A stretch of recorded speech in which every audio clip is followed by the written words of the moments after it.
Si vous cherchez une manière originale de vous déplacer au quotidien sans vous ruiner, rassurez-vous, il n'y a pas que les trikes, mais aussi les breaks de charme alimentés au gazoil. Pour preuve, d'un côté, cette superbe déclinaison de la berline Alfa Romeo 156, baptisée pour les circonstances Sportwagon, et de l'autre, la Volvo V40, qui vient tout juste d'être subtilement restylée. Si les avants sont identiques à ceux des berlines dont elles sont issues, les arrières sont résolument spécifiques, puisqu'il s'agit de breaks. La Volvo, tout d'abord, à la présentation flatteuse, avec ses jantes en alu dans cette finition optimum, peut enfin compter sur une mécanique diesel faisant appel au Common Rail.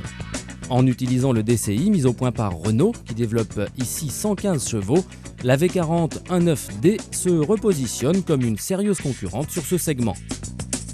L'intérieur, bien fini et ergonomique, ne déçoit pas. Il reçoit un équipement très complet, intégrant par exemple la clim et un ordinateur de bord. Seule la qualité des plastiques utilisés sur la console centrale déçoit un peu. L'Alfa, quant à elle, privée de jantes en alliage sur cette version d'appel, abrite sous son capot le fameux 1.9 JTD, dont la puissance vient tout juste d'être portée de 105 à 115 chevaux, histoire de tenir la comparaison. À bord, pas de doute, l'accent sur le plaisir de conduite a été mis en avant. Le conducteur se trouve encerclé de compteurs ronds, coiffés comme à la belle époque de petites casquettes. En tant que break au design dynamique, le volume de chargement n'est pas le point fort de ces autos. Le coffre du Sportwagon, très étriqué, peut offrir de 360 à 1180 litres, mais heureusement, la banquette rabattable bénéficie d'une précieuse trappe à ski. Chez Volvo, tradition du break oblige, la V40 se montre plus logeable que l'Alfa et son coffre peut passer de 949 à 1928 litres, mais sans trappe à ski. Dès les premiers tours de roue du Sportwagon, le 1.9 JTD procure de bonnes reprises. Il permet à l'Alfa de couvrir le 0 à 100 km/h en tout juste 10 secondes 7 et d'accrocher les 191 km/h en vitesse maximum, ce qui n'est pas si mal.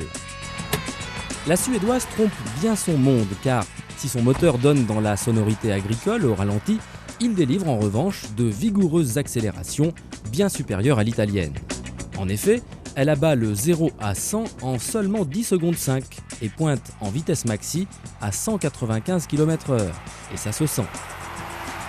En matière de tenue de route, l'Alfa, bien que toujours saine et rassurante, manque de rigueur au niveau de la détente de son amortissement. L'auto prend du roulis et de petites trépidations se font ressentir jusque dans la colonne de direction quand le revêtement est dégradé.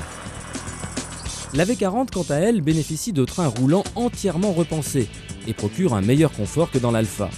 Elle reste bien accrochée au bitume en toutes circonstances. Seuls des débordements de puissance se font sentir dans le train avant lorsqu'elle se trouve en appui prononcé.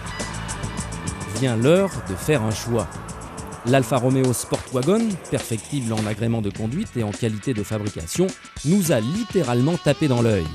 Avec sa robe de haute couture, elle représente, à 147 700 francs, l'achat passion par excellence.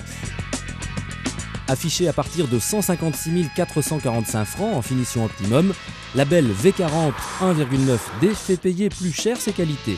Mais objectivement, c'est justifié, car elle se montre bien plus polyvalente. Entre rigueur nordique et charme latin, c'est une question de tempérament.